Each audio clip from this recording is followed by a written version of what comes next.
Audio. Oh, it's my. There we go. Now try it. I'm talking to you from Melbourne, Australia. Hello, Melbourne. Hello. How are you, sir? I'm very well today, Gabe. How are you going? Good.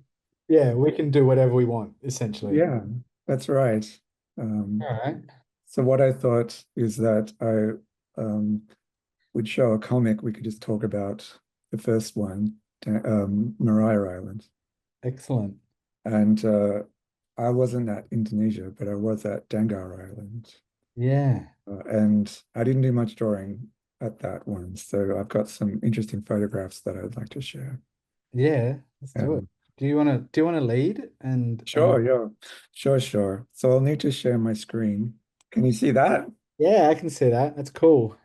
All right. So as- at the first Maria Island one, I did a lot of drawing while I was there. I was working on the on I think the third Anders book as well and another project. And yeah, this is sort of just what I I sort of worked on while I was there as well. So I just like this sort of weird uh there was like some, I think this was actually a real thing where it was like that I've made it very, uh, a bit more caricatured. So if I zoom in, can you see the zoom? Yeah, it's great. Alrighty. So the, um, the, I sort of was interested in, just how we interact with the world. And yeah, I don't really have any pictures of people or anything like that. I just have the buildings, empty buildings with these black windows and paths. I lost a lot of artwork after this. I lost a lot of work that I had done there, of all the different lighting conditions and things like that. Yeah, right. Um, yeah, so I started just making up things about the machines that were on display in the museum, that they were perhaps really far-fetched, you know, computers and things like that. Um, and, you know, just silly things. I don't know why.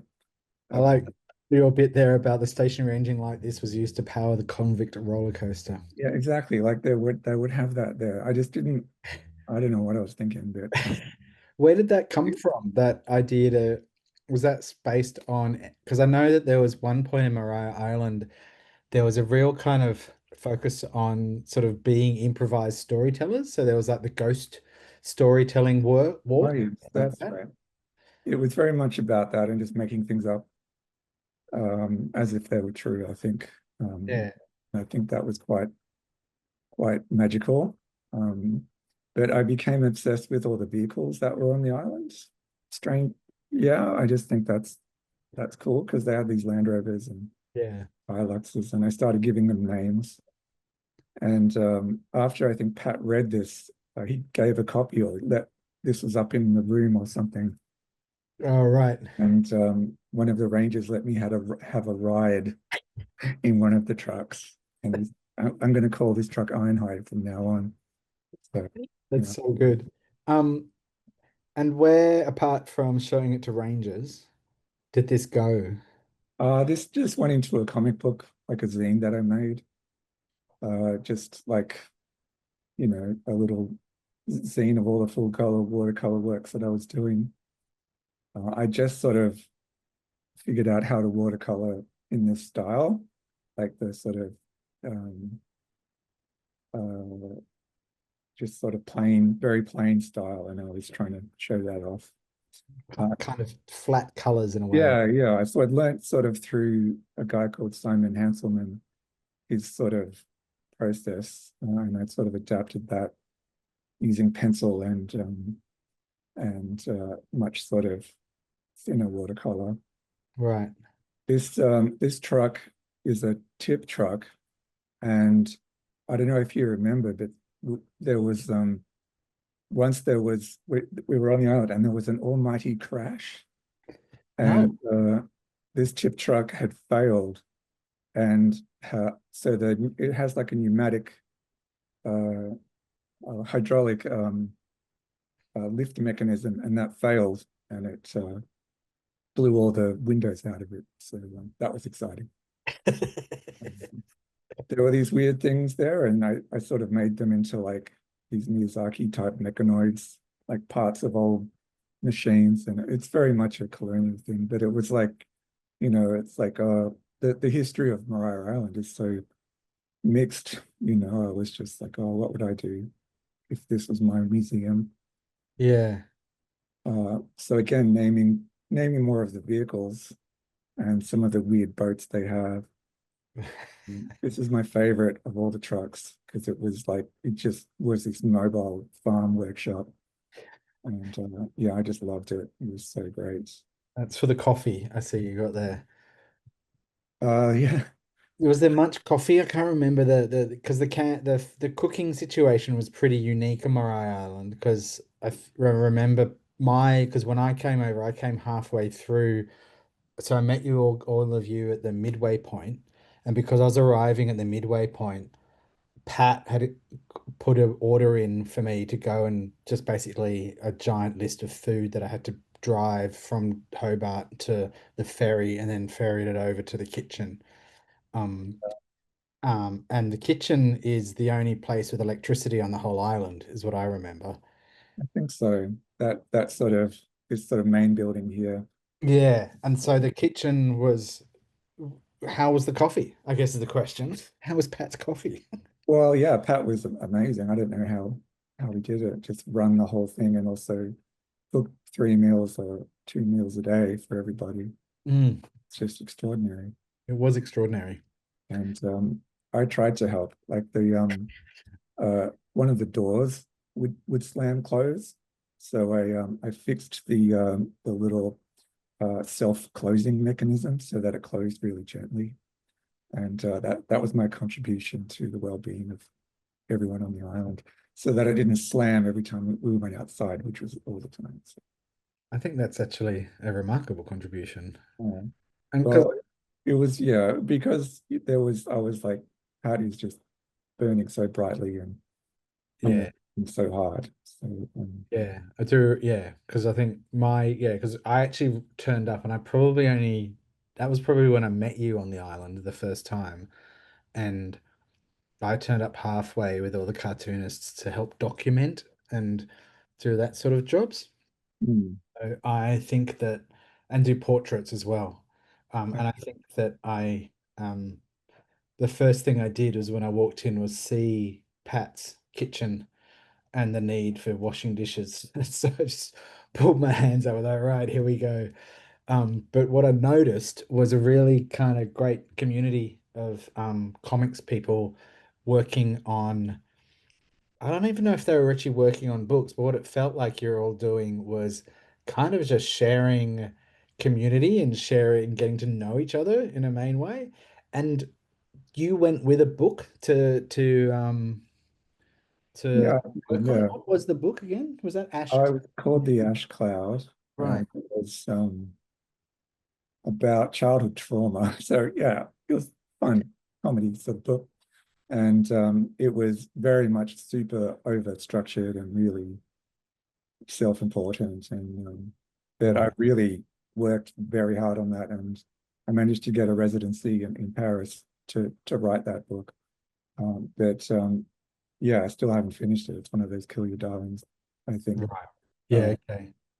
but I found that I was also trying to finish the third Anders book um, at the time. So I was writing the book for Mariah Island and also the third Anders book at the same time. And so I was really annoyed that we didn't have much time to actually draw comics. And I was like, oh, why don't we get more time to draw comics? We just sit around talking. And then I realized that's the whole point. And Right. yeah, Yeah. but there is one sort of interesting, I guess, metaphor or something. Like we were all asked to bring cutlery and plates and things like that. I remember. So we all had a mug and we all had a plate or something. But by the end, we all were just using each other's mugs and each other's plate. Like it had all just been mixed together. Beautiful. And I was That's, just like, oh, that's really sweet. And yeah, that was cool. that's really good. A very strong memory because I have like I have a disability which makes me almost intolerable to be around. And so there were these like big cabins, and everyone was like pushed into these cabins, these big sort of convict halls. And I had my own cabin, like 6 beds all to myself. And everyone else had like their own was all like in together. But one morning the door swung open and there was this ray of like orange sunlight. And I was like all alone in this room, and this tiny little Tasmanian devil imp just sort of walked in and just sort of looked at me. It was just amazing, just this beautiful moment. I do remember the imps well and the crazy noises that they make. Yeah. Really did. Yeah, it made it really clear to me why they call them imps and the Tasmanian devils just from the sound that they make. Um, so all the talking and not drawing, what did it actually, how did it contribute to your work, do you think? What did you benefit from that? Well, I think it sort of set the idea that it is a shareable medium amongst the cartoonists before it is published. So it's like we would be able to share our ideas rather than just share our finished projects and talk about ideas. And it didn't sort of matter about if they were going to be finished. It was about the process and where our ideas come from. And it wasn't to sort of like develop some kind of standard, but it was just to see that other people, are like that without sort of any sense of jealousy or ambition, that there are so few opportunities in Australia. And it was like sometimes communities of artists can be, a bit scattered because of just the lack of opportunities. But when you come together and talk about it, it's you realize that it's not really about, being in competition with other people. It's finding this sort of that we all have different pathways with it. Yeah. It was just like a really kind group of people, and the arts community isn't always kind, and it was really great to actually be, to know that there are other cartoonists are really welcoming. So, that's my thoughts. I thought, yeah, my understanding of when Pat and Liz was setting it up was it was like trying to model a creative writing kind of workshop environment, which and the idea that pedagogical kind of thing doesn't exist for graphic novels or and comics in Australia. And I wonder if that kind of um have you like when you were working on other books before Core, had you found any kind of ways to access that creative writing approaches, or was it always working in isolation? Was it like, does it shift It that? was always in Yeah. isolation until I met Pat.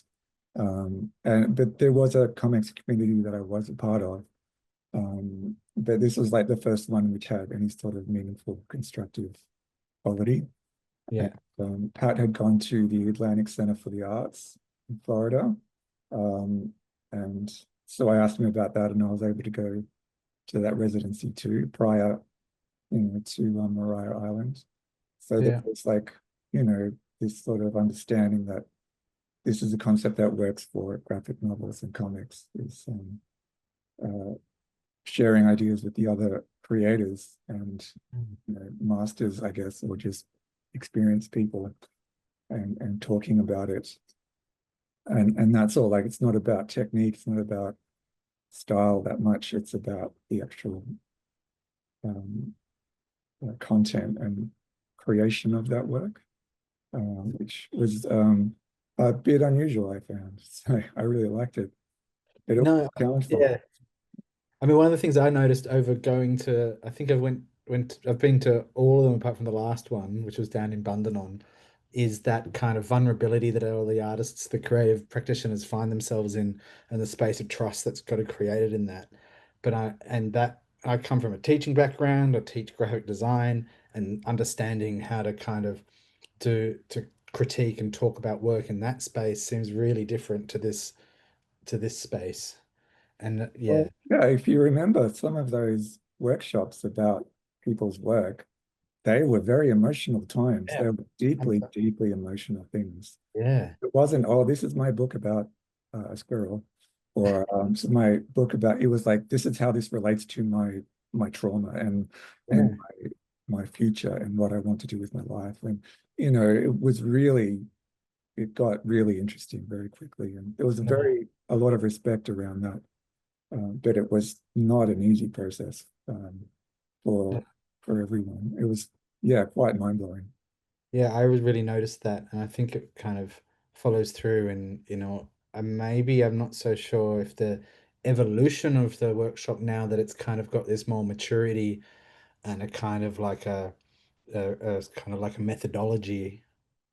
Like I think being a guinea pig for a methodology or something like that, I wonder what it's like now, and if that kind of it brings along a different sense of maturity about the works that's presented. I'd be Mm. interested to hear what Finn or say Meg say about Yeah. um, that, because I reckon it would kind of people's work would have changed and evolved, and how they present it would be so different now. Yeah, and I remember speaking to other cartoonists like in America and Mm.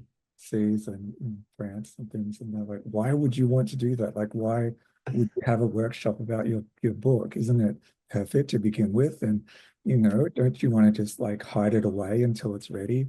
And Wow. like, oh, I just did not understand that after Yeah. going to. It's like, no, we actually like to share our ideas, and it's like, yeah, it was really interesting. And I think now, perhaps especially in Australia, that sort of attitude has really diminished, which is very positive.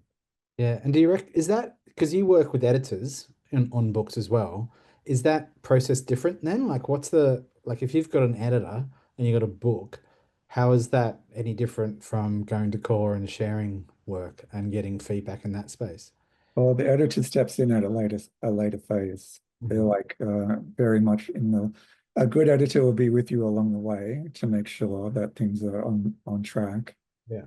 Um, but often it's about making sure that the final product is um, coherent or just continuity is linked and things like that. Right.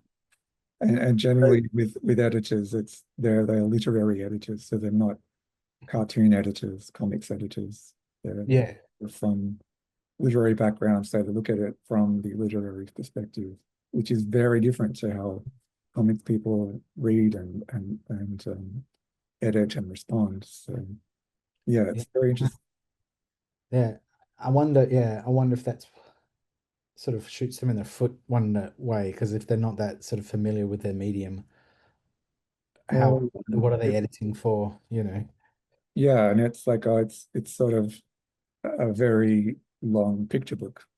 So it's very interesting. But I've not really worked with specific comics publishers apart from the French publisher who I work with, who's just like, we're going to add a lot more Parisian slang to your book, and uh, don't change anything, cut anything out. It's beautiful. We love it. And oh, we lost the master files. Can you redo them? And they're just beautiful, but they just make these incredible books, incredible editions. But they're often like receiving the book after it's gone through the Australian edit. Right. But it's very, very different to workshopping a comic book with. Yeah. So yeah, so it's more about production and kind of audience rather than sort of concept and early kind of stages.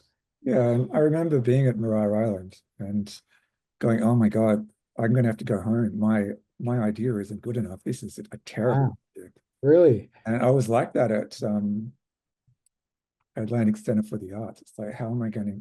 I'll just pack up and leave, and everyone's like, "Oh, this is really interesting, and I like this about it." And I'm like, I just have all this self-doubt, and Mm, that's all alleviated through this process. And mm. Oh, that's yeah, incredible. so at the Dangar Island one, I was a bit more confident with my idea, but I certainly was in a very different state, physically and emotionally. I think Dangar Island was felt a little more like we had Airbnb houses. It was a little less, you know, Less rugged. a little less rugged than Maria Island, sharing kind of.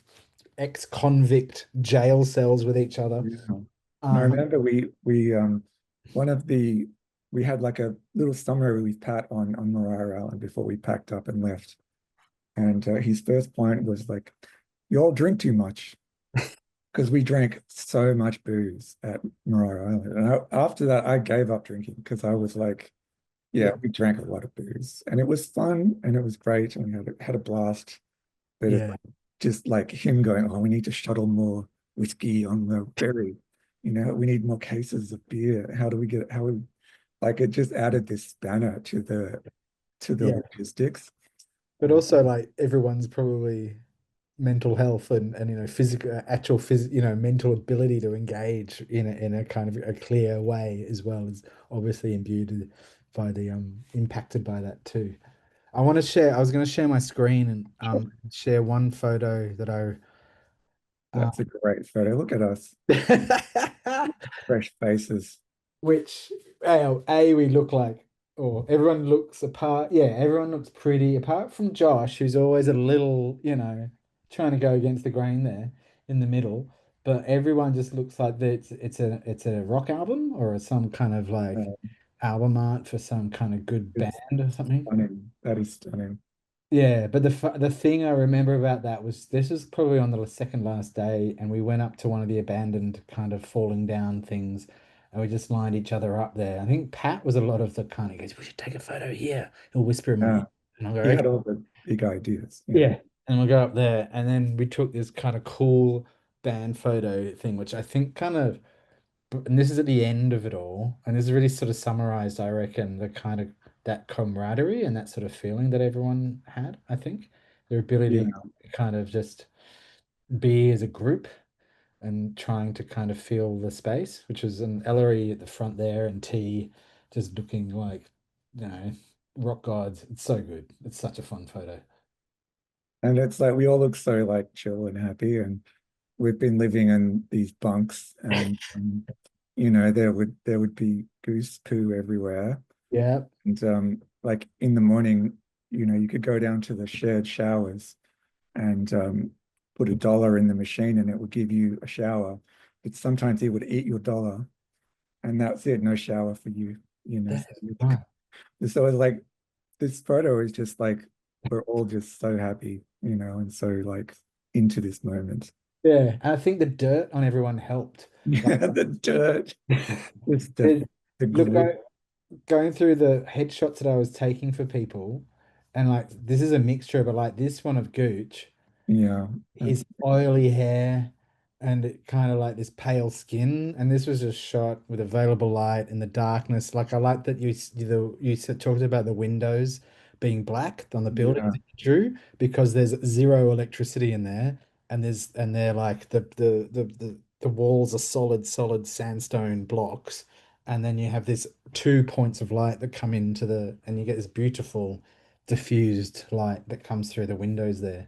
But no. especially this one of Chris is kind of one of my favorites because what it Uh, captures makes him look so damn It cool. looks so wind or salt swept or Yeah, something yeah. very like But warm. one thing I noticed is, yeah, some people really, and this one a candle, everyone's So hair is photogenic. oily. I know, but like I noticed that like some people really were fine with it, and then other people really didn't like the fact that they hadn't washed their hair, and for Yeah, 2 weeks. Yeah, and this one of Lee Ragozzi, who beautiful. I've got another one of this where he really looks like Ernest Hemingway, and there's a really good kind of rough man of the ocean kind of vibe. And of course, Tom and Layla. And there's you, sir, the black and white Yeah, one you got up there for indeed. some, Yeah, the same kind of like half tone light, which was really lovely to yeah. They were capture. great photos because they're all sometimes they're in different locations, but it's in the same lighting Yeah, inside these sort of yeah. old So quiet buildings. Yeah, yeah, and different times of day. So trying to also wrangle in how many people were we? 14 people to get a headshot each and to then um capture the actual workshops and capture the just the group. And a lot of that stuff has been used again and again through I use my photo all the yeah, time. applications. I've seen it on the back of so many comic books now. It's really exciting to see. it being used out there. It's really fun. Um, Wow, look at but that. those are the artists. That's from Mm. 2027. But there you go. There's some good photos of the See, inside that's the there. drawing you did. Yeah. Yeah. And you guys did an exhibition, didn't you? Or something at the end of it all? As Yeah, well. look at that terrible hat. I think we stuck some things to the wall Yeah, that's an of the exhibition. building. And I think Josh arranged for the images to be like galleryized, like Right. projected properly on the island after the residency. Yeah, okay. That's Yeah. very exciting. And Pat's supporting artwork is amazing. Look at Yeah. the empty hall. Look Uh, at that. Just like, yes, yeah. That windswept. This is your workspace. I love it. It was so great. it's very, very yeah, it's got a very it was perfect for kind of Pat, and I think also for the first ever Australian comics kind of thing, because it felt like there's such an underground kind of community anyway Mm. to go into sort of like, five-star accommodation and live this other life doesn't didn't probably feel entirely appropriate. This is one of my Okay, kind great. of favorite photos, not because of the photo, but because of what they're talking about. All Um, right. and what they're pointing at is this exercise they were doing called the impossible wall. All right. Yes, I have an opinion about Just possible. this one, which is trying to draw that wall. Yeah. And then, and there was just this endless discussion about drawing the impossible wall, which I kind of was another good metaphor for like, comics process and making comics and things like that. Yeah. So from my perspective, it was not impossible.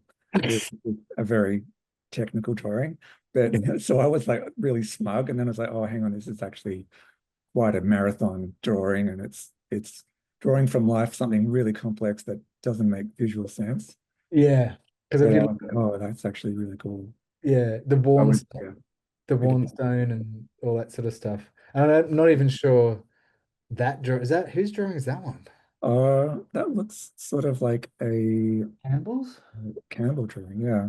Yeah. My drawing is nowhere near as concise as that. So, Yeah. uh, Get your impossible wall drawings out there somewhere. yeah, somewhere. I'm not sure what happened to that.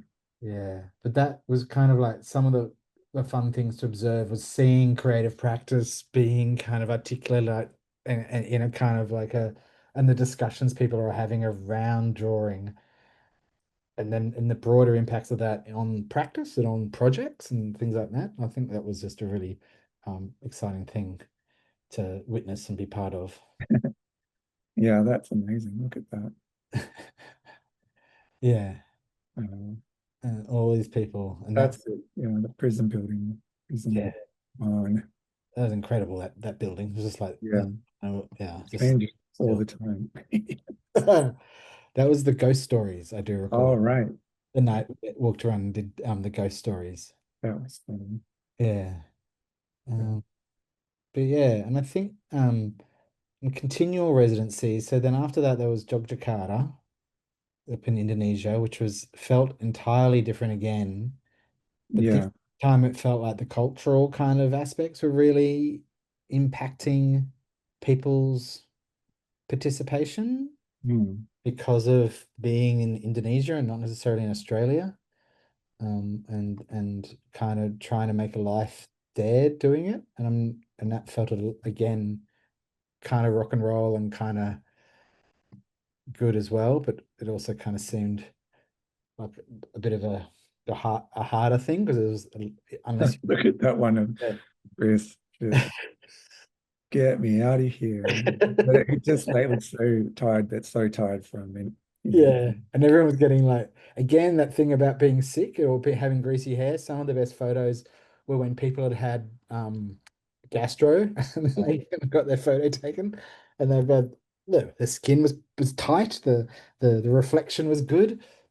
Yeah, it was funny. But yeah, Yeah, I wasn't there, but I heard a lot about it, and I think that's why Mariah Island was so calm in comparison. yeah.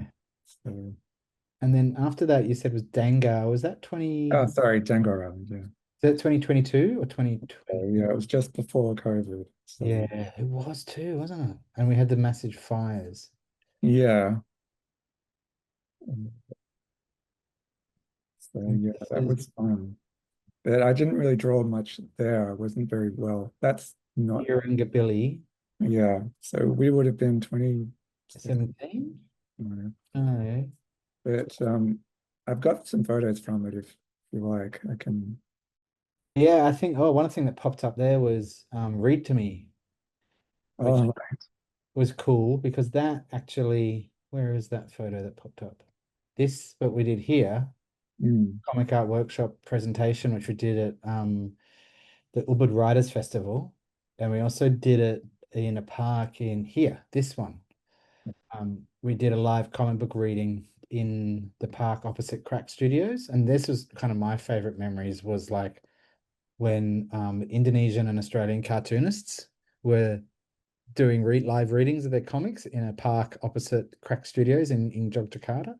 And the guys at Crack had run a giant extension cable across the road and then built a projector and people just turned up and we ordered pizza and we just sat around and the call to prayer was happening and when we just enjoyed each other's stories and it was quite remarkable moment. But also because Read to Me, which is, the thing that Finn and I run, that yeah, came from Comic Arts Workshop. yeah, And that became because Read to Me, how both Finn and I saw it was like, what's the motive? How do we get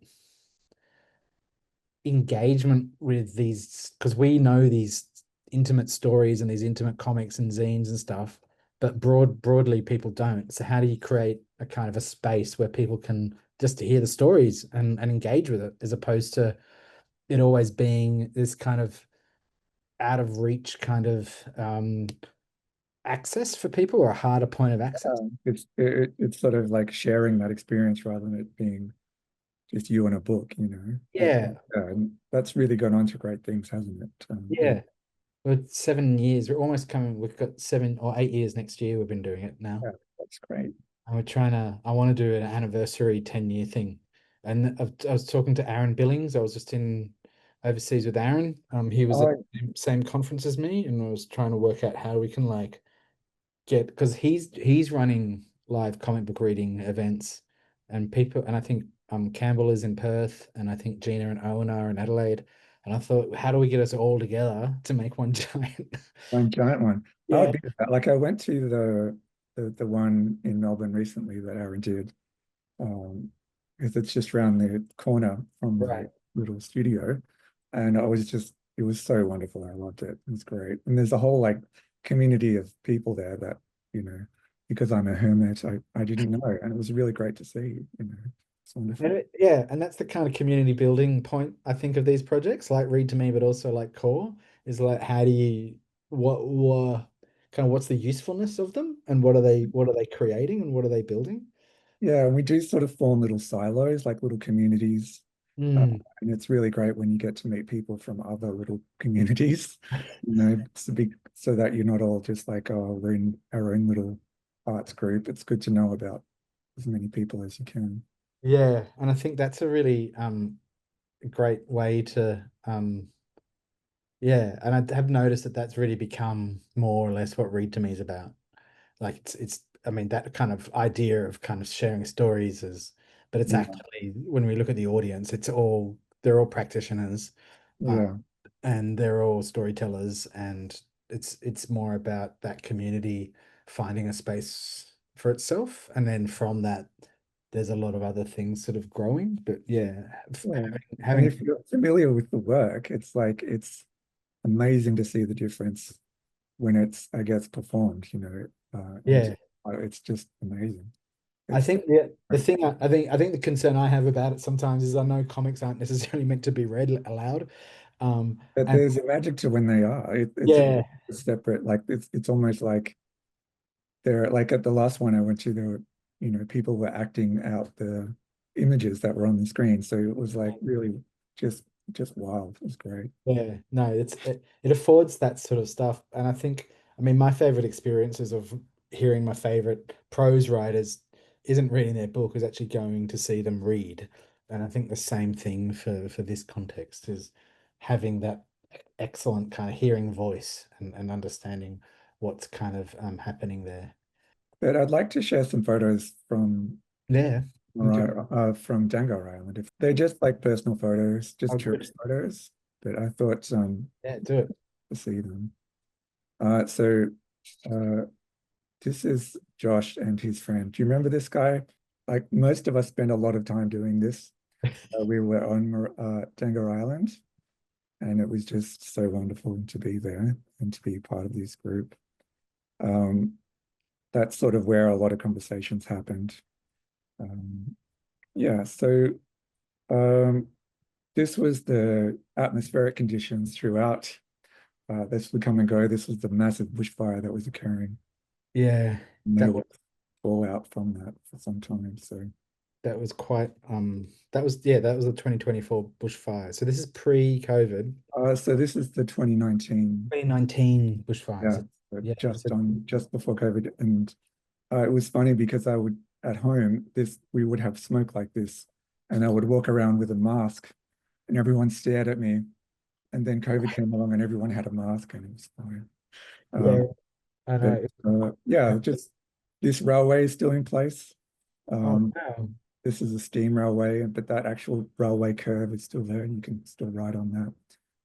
This was lunch that somebody brought me. Basically, my health had declined to the point whereby people would have to feed me, like bring me food. And I felt so guilty because, and Josh got, bless Josh, he's so wonderful. But he Yeah, got us this beautiful house to stay in, but it was on the very, very, very top of the island. And I right. really struggled with getting up and down from the top of the island. Yeah, And right. I was too proud. So, but I think people felt sorry for me and they came and brought me lunch, which was so wonderful. I like that if you rotated that, you get a face Oh, really? salad. Yeah. Yeah, there you go. Maybe that was Sarah Face- first who did that. So definitely. But there was like a little railway system that people would have um, on Dangar Island in order to get around this sort of height difference. So they would, if you look there, there is a wheelbarrow and a wheelie bin, and they were used to transport things up the hill to this point, and then that would be dragged up to their homes. There were no cars on the island except for Yeah. fire engine, which, I have to take a photo of because it's Danger Island, and bird life was there, of course, this very unusual bird. This was the only car or the only sort of transport. This was the taxi. And again, I was too proud or disorganized to actually call upon this service. I actually think that would have saved a lot of distress. Uh, this is the most useful item on Django Island, which is the wheelbarrow. Yeah. And these would just be stored near the dock, Yeah. and people would load them up with their groceries once the the boat came in with all of Yeah. their kit or all of their luggage. This is a photo I thought you would like because it's the historic making of spaghetti. If you remember this, I, Yes. I I love this improvised spaghetti drying that you Yeah. come up with. And look at this. Look at the concentration. Yeah. This is years Wow. of training, by the way, years of training. Yeah. I was in the Sydney Morning Herald for my handmade spaghetti. Well, there you go. See, I'm not trying to diminish it. I'm going to point out the fact that I was a part of it. And it was much appreciated. Yeah. It Thank was a big community, and I was not well at all. you. Uh, I just felt that, yeah, it was very caring place, and people really were there to help, and Yeah. it was really great. So I really appreciated just the community there, because as you were saying at the start, it's very isolating sometimes, this Mm. session. So bringing people together as a community is very, very important. Yeah, I think it's vital, really. With any creative practice, it feels like. Yeah. So I just took photos of people's boats. Yeah. That, That's that was I think that is the only photo of a person I have. Um, but it's got a which is pasta very machine in it. There is a pasta machine in there, so I yeah, reckon that's true. get into the I could, detail there. you can sort of see the smoke encroaching. Right. Like coming back to the world after this, like after Maria Island, there was that terrible terrorist attack in France, and it was Jesus. Right. and in and I was going there, and it was really like, oh my gosh, you know. Whereas with this, it's like we were in this little bubble, and then this enormous fire was occurring, and yeah, then COVID hit, and it was like such a contrast, you know. Yeah. This was the view out the window, and as an asthmatic, I was very excited to have air conditioning at this time. Yeah. I can imagine. And rural Wondering if flights you're there, gonna. Yeah. I was wondering if you got a photo of this boat. it's got a turret. You know, it's all cleaned up, ready to go because Yeah. of the bushfire. Yeah. Yeah, and so the garbage trucks, which would come along Uh-huh. on the barge, uh, And drive what's and drive crazy on. about Dungarra is it's all part of, I think it's Hornsby Council, Is that right? who are just like a suburban Sydney council. Because Council things, which get would you be get nice. Yeah. yeah, you just get north of Sydney and you're in Hornsby and then you can get a ferry to Dungarra. Did you have a cat at your house? No, that was my cat at home. It was waiting for me. So I say I'm jealous. you can tell, you know, how involved I am in social things when these are the key photos that I've taken to share. So, but I did sort of start working on on a project there about World War I, Yeah, which remember. has taken a back seat, but it was very much at the forefront then, and I will continue to work on it. But it was sort of based on the experiences of my great uncle, and I'd sort of started working on this sort of idea, and it's developed far beyond this state where it's no longer anthropomorphic people; it's Oh, now real people, you know. right. But it is very much in this style. And are you still kind of diving into drawings of machines that come apart and things like that, or is it less? Is it more narrative driven? Because I know It's so very like much in about, Anders and things like that, there's always this great kind of like machine kind of things yeah, happen. it has moved beyond that. Right. I think after this experience, I realized I needed to have more photos of the people in my Okay. life, you know, and that Yeah. was actually way more valuable. And for Yeah. all the battlefield photos that were great, the really, really good ones were of actual people, you know, Yeah. of that time. They were far more interesting than, say, oh, a really, you know, interesting machine gun. It's like the actual people really resonated with me far more than the landscape did. Yeah. And I think I sort of realized the value of that social connection with people because of Excellent. these events. So, but if you Yeah. look carefully, there is a glove here which is used to handle the very hot machine gun. So yeah, Ah, right. that's the sort of thing I would like to share, which is not necessarily you know, very friendly, I guess. Yeah. But there's something about those sorts of devices though, which are around for me, like you pointing out the you gotta wear a glove because it's hot is a really great, I don't know, there's a narrative device in there which can help reveal conversation or points of kind of within sort of roles of the environment. So it kind of, yeah, to me, I've always read it as like understanding the research and the environment around you and how those sort of things have forward characters and that sort of elements whenever I've read your work. Yeah.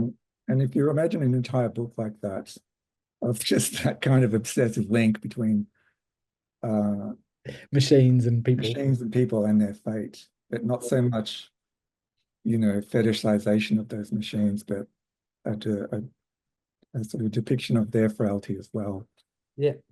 you know, and how it sort of comes down to persistence and, yeah, that sort of aspect of humanity uh, when And you're technology is really just sort of taken away.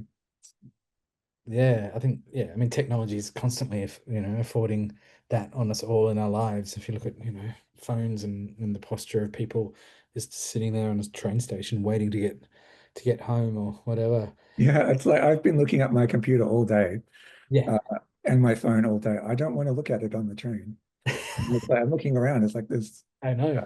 like, oh, that's really No, interesting. and there's such other good machines there to look at on the train itself and around you in the environment. Yeah. Yeah. Oh, cool. And before you did Anders, you were making kind of indie comics. And what was the bear? What was that comic? Yeah, Francis Bear, which was sort of a That's right. extension of autobiographical comics that I'd Okay. started.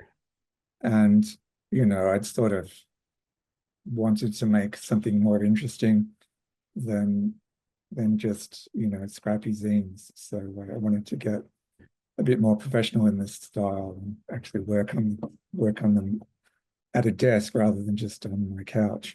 So Right.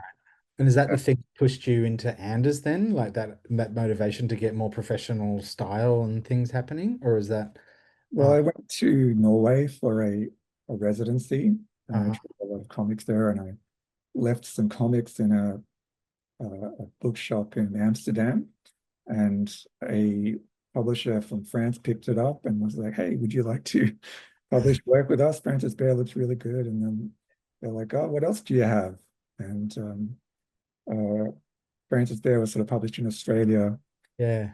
And, local publishers were like, "Oh, this could be a good idea as a children's story narrative." So, Mm, what else do you have? Was the question. So that's why it's always good to carry B and C idea with you. yeah. That's great. I didn't know that at all about Came sort of from that. So yeah.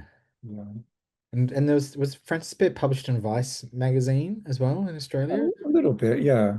With some Um, just a strips in little there or bit. something? Yeah. Yeah. That's just a very difficult work environment.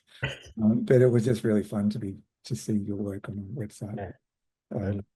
but certainly I couldn't keep up with just the demand for that. And so I focused my work on the Enders comic book series. Mm. Which I've very regularly read in my house. We still read. Grace has read them all, and George is now 8. He reads them. Oh, really? We still read them. We've got them That's all. We've got the collected. We've got the two black and whites, and we've got the collected color um, editions. So yeah, there should be another book coming out soon. yeah, So yeah, yeah, and new editions. So hopefully that works. big I've and got a fan. I've got a French edition here, which I'd like to Oh, grab and see that. Well, that's yeah. yeah, Oh, it's like oh. very This is the Comet one. yeah. So the way the French do it, they have a very chunky binding so that it withstands the punishment childhood can be dropped in the bath and things like Yeah, that. yeah, yeah. That's wonderful. That must be exciting. And so it's been published in France first rather than here, the Oh, Comet. well, this is the comet, so they're Oh, the reprinting Comet's, the sorry, the thing. old one, isn't it? But Yeah, the new Anders, is that um that should be, yeah. yeah, cool. That's a secret project, but it is underway. It is sort of in the final stages, which is very good. That's really Yeah, exciting. Cool, man. Um ah, we've been chatting for an hour already. really, I'm exhausted. I don't know about you, but I'm happy to I wind it enjoy up it. or whatever. Are there any kind of things that we should I think the man that we were talking about is Craig Sandrock, and he co-wrote Josh's book A Long Weekend in Alice Springs, and That's right. why and Craig lives on Dango Island, which is why Josh was like, let's do it there. Yeah. And Craig was great because he'd write go off in his and get he brought back so many oysters. Is that right? And then I quickly found out that hardly comics people don't really eat oysters, Yeah. but I do. So Oh, I had a I had a great time shucking oysters and eating oysters and making pasta and then taking heaps of photos, of course. yeah. And those portraits you took, you showed them some of them before, were just amazing. That Uh, one of these is just spectacular. yeah, there's really fun doing that stuff. And I think, yeah, I kind of like the role that those images have in, I don't know, that if they are useful to people and they kind of help kind of present people in a in a way that feels I'm not just making a little zine here. I'm actually able to have something which can go be published on the back of a book and things like that. Like the purpose, the usefulness of them is really exciting and excellent. And it's so great seeing them out in the world being used. I really enjoy that. Well, I might have to wrap up there. I'm sorry. All good. We should bounce. Uh, it's Thanks. lovely to speak to you, and as always, it's great that we have these experiences together because they're Yeah, unique and really fun. So, I think they really are. Well, I'm gonna hopefully come to Melbourne at some point and do folio things. So when we do that, I would love to catch up with you. anyway, what watch do you have? What wristwatch are you wearing? Oh, this is a Seiko automatic. Oh, very nice. It was a present from my friend Adam, That's beautiful. who's managed to buy like Seiko automatics and then give them to all his friends. Oh, wow. And Yeah, I have a collection of some, like collection of two Seiko automatics, Pepsi ones, but they're very old and damaged. right, Uh, this is but they're this, beautiful, beautiful watches. I love them. yeah, it needs a service. Like the time's not that accurate, Yeah. but it's I found that always with automatics. They're either really loud, or they're yeah. not like when the movement, it can be really loud. But I just love the design. I don't mind if they're late. Yeah. I noticed that there's a whole community of people who mod them as well. Like they're quite a little collectible little watch, but I'm not really, yeah. So there's a bunch of my friends, we all have the same watch, all provided by my mate Adam, and That's wonderful. That's a cool present. it's hilarious. He's just like, oh yeah. Um, but yeah, it's a great, and I like that it's not digital, you know? Yeah, I like how it's automatic because, and it's sort of powered by the person. Yes. Yeah, But yeah, they're just sort of like a little clockwork thing. I love them. yeah, totally. Oh, yeah. Well, We should call, I think I'll stop recording all right. and then we know.